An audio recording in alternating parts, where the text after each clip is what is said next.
If you think about it in the shower, you're not over it. I'm apparently not over the burning of the Library of Alexandria. Is anyone truly over it? They shouldn't be. Any noun can become a verb if you don't care enough. This point isn't valid unless you use an example in your sentence. I can sentence how I want think! Beautiful! You see, that's why I love English. I like to velociraptor around my house at 2 in the morning. Good! My headache makes me want to clothesline into a wall. Why do some of these make some semblance of sense? Because brains don't brain logically. Brains do brain logically, but when English doesn't love Englishly, brains by itself to logic that English. I hate that this makes sense. Here's a female assassin. Nice! She kills her marks by seducing them and...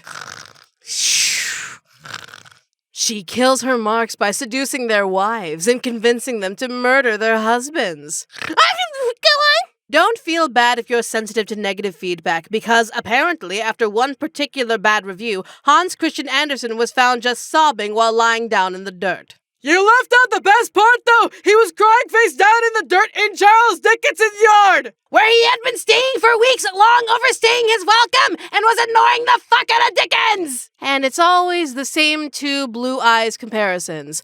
The ocean or the sky.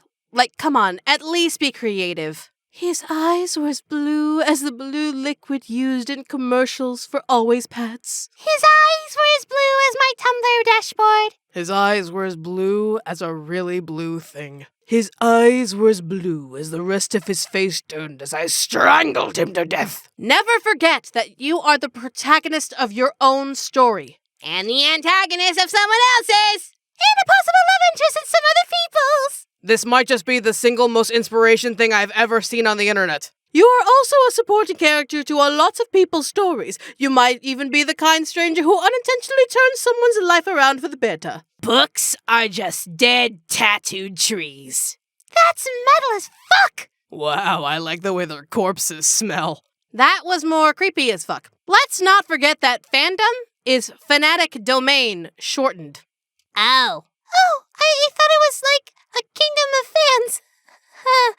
My life is a lie! I just realized that never is a contraction of not ever. And blush is a contraction of blood rush. Also, studying is a contraction of student dying. I promise I'm not a murderer. The story of a researching writer. Now with the sequel, I swear I'm not pregnant, I'm just naming characters. Don't forget, I'm not trying to break into this building, I just need to know the layout of it. The sequel, I'm really not poisoning anyone, I just need to know the symptoms of poisoning and how long they would take to die from it. Additionally, please don't put me in a CIA prison. I'm just trying to figure out how a character could sneak into Afghanistan from Pakistan while avoiding the border police and the US military. And the grand finale. Hi, Homeland Security. How are you? Hope you're enjoying my browsing. I'm not really going to weaponize smallpox. I just need to be sure of the symptomatic progression after a virulent spike. Hint, it's pretty fast. Writing is weird. 1 minute, you are telling a story. The next minute, you are researching the average amount of snowfall Edinburgh has. Or how to kill someone with a piece of barbed wire and a tomato. Or how much force it takes to dent a human skull with a can of Pepsi.